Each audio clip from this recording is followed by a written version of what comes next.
Hello all. Today మనం double vision గురించి మాట్లాడుకుందాము. డబుల్ విజన్ అన్న డిప్లోపియా అంటే ఏంటంటే ఒకటే థింగ్ టూ ఇమేజెస్ కింద కనిపించడం అన్నమాట. దీంట్లో రెండు రకాలు ఉంటాయండి. ఒకటి మోనోక్యులర్ అంటే ఒక కన్ను మూసుకొని ఒక కన్నుతోనే టూగా కనిపిస్తాయి.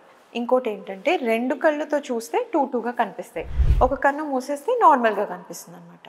సో ఒక కన్నుతో చూస్తే డిప్లోపియా ఉన్నదానికి కాజెస్ ఏంటంటే it can be as simple as tear film abnormalities, అంటే డ్రై ఐ కావచ్చు, లేదంటే మీ నల్లగుడ్లో ఇన్ఫెక్షన్ వల్ల చిన్న చిన్న మచ్చలు వస్తే దానివల్ల కావచ్చు, లేదంటే క్యాట్రాక్స్ వల్ల కూడా కావచ్చు, ఆ లోపల lens position for some reason misplace అయితే దానివల్ల కావచ్చు, లేదంటే సివియర్ రెటీనా ప్రాబ్లమ్స్ వల్ల కూడా కావచ్చు.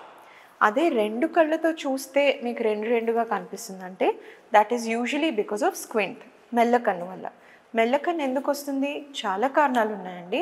బట్ అడల్ట్స్లో యూజువలీ వచ్చేది ఏంటంటే నర్వ్ డ్యామేజ్. ఇప్పుడు కన్ను తిప్పడానికి నర్వ్స్ ఉంటాయి. ఆ నర్వ్ డ్యామేజ్ అయితే డబుల్ విజన్ కనిపిస్తుంది అనమాట. ఈ నర్వ్ ఎందుకు డ్యామేజ్ అవుతుంది? ట్రామా వల్ల కావచ్చు, లేదంటే బీపీ షుగర్ కంట్రోల్లో పెట్టుకొని వాళ్ళకి ఇది ఎక్కువగా అవుతూ ఉంటుంది. ఇంకొంతమందికి థైరాయిడ్ ప్రాబ్లం ఉంటుంది. అప్పుడు మజిల్ ఇన్ఫ్లమేషన్స్ వల్ల కూడా డబుల్గా కనిపించవచ్చు. Other problems like myasthenia gravis, neuromuscular junction problems కూడా రావచ్చు.